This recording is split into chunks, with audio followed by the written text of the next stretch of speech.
เกิดเหตุชุลมุนกันอยู่ข้างเวทีทิดาลาวเกือบหายใจบ่ทันเกิดอีหยังขึ้นกันแท้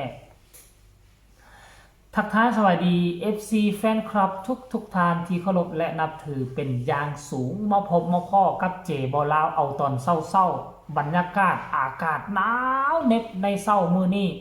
อากาศจะอยู่ในราวๆประมาณ 12-13 องศาหนาวกว่าเมื่อวานนี้ด้วยซ้ำไปท่านผู้ชม FC แฟนคลับฟังไทยเป็นแนวใดหนาวคือกันกับบ้านเจบอลาวหรือบอต้องได้ใส่เสื้อกันหนาวเลยฮีบสิขึ้นจำคันบอสั้นกับหนาวสั่นอยู่เด้ท่านผู้ชมเนาะเรื่องราวมื้อคืนนี้ดำเนินไปด้วยความเบิกบานมวลซืนเนาะทั้งธิดาลาวทั้งพอผู้ศรีวิไลนั่งข้างเวทีด้วยความภาคภูมิใจน้ำตาคงจะตกในบ่คิดบ่ฝันว่าลูกสาวธิดาลาวของเพิ่นจะมีคุณค่ามหาศาลต่อพี่น้องชาวลาวขนาดนี้อยู่ทั้งฝั่งไทยน่ะกลัวจะได้ขึ้นเวทีหนึ่งนี่โอ้ยพอผู้ศรีวิไลต้องซอกหาช่องทางเนาะบางข้างขึ้นไปก็ขึ้นไปละล่าให้เพิ่นซื่อๆแต่ก็การตอบรับถามว่าสู้ทั้งฝั่งนี้ได้บ่ค่อยว่าสู้ทั้งฝั่งนี้บ่ได้ฝั่งนี้นี่กระแสฮ้อนแห้งคูณ2คูณ3กลัวน้องธิดาลาวไปแสดงอยู่ทางฝั่งไทยด้วยความว่าน่ะเป็นคนลาวแล้วไปมีกระแสอยู่ทางฝั่งไทยเมื่อข้ามมาลาวนี่บ่เอิ้นว่ามีกระแสได้เอิ้นว่าโด่งเอิ้นว่าดังถึงขั้นสุดขีดอยู่ทางฝั่งไทยอาจจะเป็นฮ้องอาจจะเป็นมีกระแสเล็กๆน้อยๆเฉพาะกลุ่มแต่อยู่ทางฝั่งลาวนี่กล้าเว้าได้เลยว่า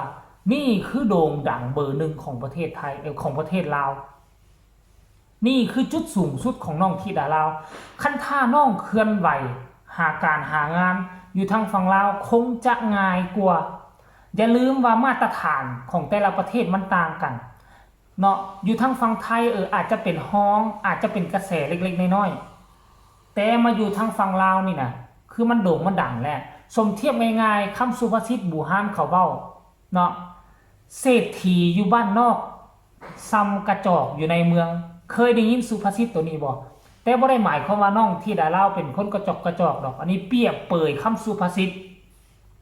เนาะก็คือเจบ่ลาวสมัยก่อนนี่นะตอนเจบ่ลาวยังน้อยๆนะเจบ่ลาวคือเบอร์1ได้ทั้งด้านการแต่งกาบก่อนการแต่งอีหยังต่างๆอยู่บ้านนอกตอนเจบ่ลาวยังน้อยบัดเจบ่ลาวน่ะเขาเ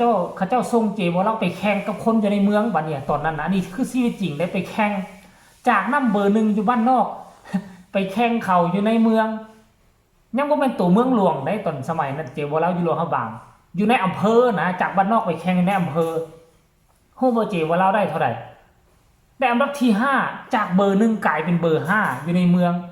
อันนี้คือกันแหละตัวน้องที่ดาวลาวคือกันแหละไปอยู่เมืองไทยเมืองไซเป็นเมืองที่เจริญ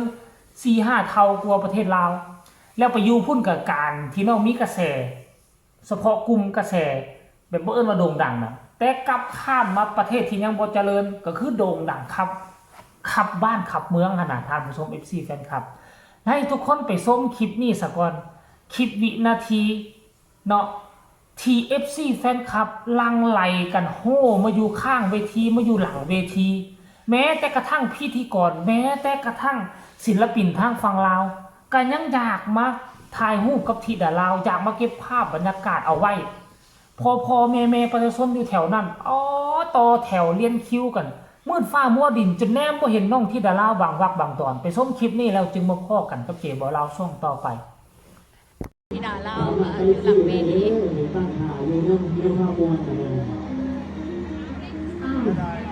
เอาประกาศเจ้าพี่น้องอันนี้ผมไม่ทำแล้วไม่เอาเลยโอ้ยเรากำลังที่ประกาศแล้วกันแม่กำลังม้วนแต่ลูก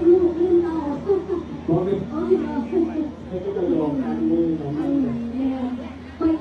พี่น้องบ้านทองรอถ่ายรูปกับธิดาลาว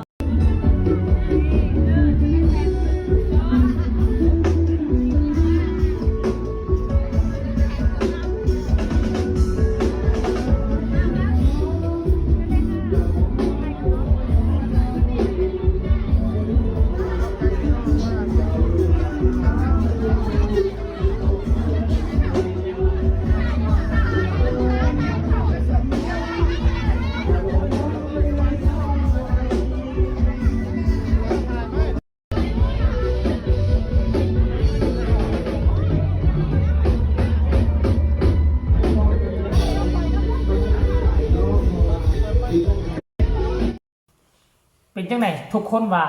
อันว่าหน้าเวทีแตกขอบเวทีจนบ่มีที่ให้เกาะให้ยืนหลังเวทีแห้งแตกกว่านั้นพอ FC แฟนคลับมาข้างเวทีมาหลังเวทีแล้วจะได้ใกล้ชิดจะได้ยืนเฮียงถ่ายรูปซึ่งมันแตกต่างจากหน้าเวทีอันนี้คือค่อยเชื่อโลดพอผู้แม่เพิ่งกับเอ้ยไอน่ะก็คิดว่าฝันไปและไผว่าจะเป็นภาพความจริงแบบนี้นะพออยู่เมืองไทยบ่ได้เป็นแบบนี้เลยอยู่เมืองไทยน่ะอยู่เมืองไทยมันบ่ได้มีในคนที่จะไปเกาะขอบเวทีละให้มาไล่น้ำใจหลายขนาดนี้นะก็จะมีอยู่แต่มันบ่หลายขนาดนี้ค่านิยมความนิยมยังบ่ทันหลายขนาดนี้แต่บังเอิญคนลาวของบังเฮานี่นะเป็นคนที่อ่อนไหวต่อสื่อหลายฮู้ว่าเป็นคนลาวภาคภูมิใจรอท่าอยู่แล้วบางคนน่ะพวกเจ้าก็สิฮู้ว่าอยู่ลาวเฮาเงินเฟ้อสมัยก่อน 1,000 บาทแลกได้ 250,000 มาปัจจุบันนี้ 700,000 คนเฮานี่เงินค้ำกำแก้วนี่ที่ซื้อข้าวซื้อน้ำก็ยังยากแต่ก็เอามาให้หมอลำสะกอนเอามาให้ศิลปินที่เฮามักสะกอนบ่ว่าจะอยู่ทางไทยทางลาวก็มีคือกันอยู่ทั้งประเทศไทยก็มีแม่เอาเงินไปให้หมอลำลูกด่านำเอาเงินนำหมอลำก็มีเคยมีแล้วอยู่ทางฝั่งไทยคนเฮาน่ะคือเวลาไปเบิ่งไปชมแล้วมันม่วนอ่อนซ้อนไพเราะสนอหูห่วยเงินอยู่ในกระเป๋าก็ยกให้เขาเด้น้องธิดาลาวก็เป็นแบบนั้นแหละหลายคนจนบอกว่ามีมหานิยมอยู่ในปากมาแต่กำเนิดน้องธิดาลาวท่านผู้ชม FC แฟนคลับเฮ้ยสุดยอดเว้ยจนเจโบลาวคิดในใจว่าอยากให้พ่อผู้ศิวิไลพาน้องหาอยู่หากินอยู่ทางฝั่งลาวช่วงนี้อาจจะดีกว่าเนาะให้กระแสฝั่งลาวนี่มันดังจนสุดขีดแล้วข้ามมาฝั่งไทยจึงจะมีการมีงานคันถ้าว่าตัดสินใจจะสู้อยู่ฝั่งไทยนี่ต้องได้อดได้ทนดนกว่าแต่ถ้าอยู่ฝั่งลาวนี่นะเนาะมาหากินอยู่ทางฝั่งลาวซอกหาวงที่ให้น้องขึ้นไปได้ค่อยคิดว่ามันจะง่ายและมันจะได้การได้งานรวดเร็วกว่าเมืองไทยนี่เฮาหาก็เข้าวงการได้3 เดือนต้องได้อดทนทั้งด้านทางกายและจิตใจต้องได้สู้คูณ2คูณ3เจ้าจึงจะมีพื้นที่ยืนอยู่ในสังคมของหมอลำได้เพราะอยู่วงหมอลำวงหนึ่งนี่มีคนโด่งคนดังเป็น10 คนวงหมอลำใหญ่เป็น30-40 วงยังบ่นับหมอลำซิ่งโอ้เพราะฉะนั้นคู่แข่งมันหลายกลับมาลาวนี่คู่แข่งบ่หลายน้องกับถือว่าเป็น1ล้วนแล้วตามผู้ชม FC แฟนคลับเอ้าก็ขอให้น้องประสบความสำเร็จทั้งไทยและลาวก็แล้วกันเนาะยังใครโชคดีว่าอยู่ทางฝั่งไทยบ่โด่งบ่ดังปานใดแต่มาฝั่งลาวก็ยังโด่งยังดังน้องเป็นคน2ประเทศบ่ต้องย่านมองนั่นหากินยากก็พากันมาหากินอยู่ทางนี้เชื่อว่าคนลาวอุ้มสู้สนับสนุนคนลาวเฮาแน่นอนเอาคลิปเรื่องราวดีๆมาฝากมาต้อนเหตุการณ์ที่มันเกิดขึ้นนี่ให้ FC แฟนคลับของน้องที่ได้เล่าได้ครับได้ฮู้ได้เห็นนำกันอีกครั้งนึงใครมีคำตำหนิติชมคำคิดคำเห็นส่งข่าวมาใต้คอมเมนต์ได้พอกันใหม่ในคลิปหน้าสำหรับคลิปนี้สบายดี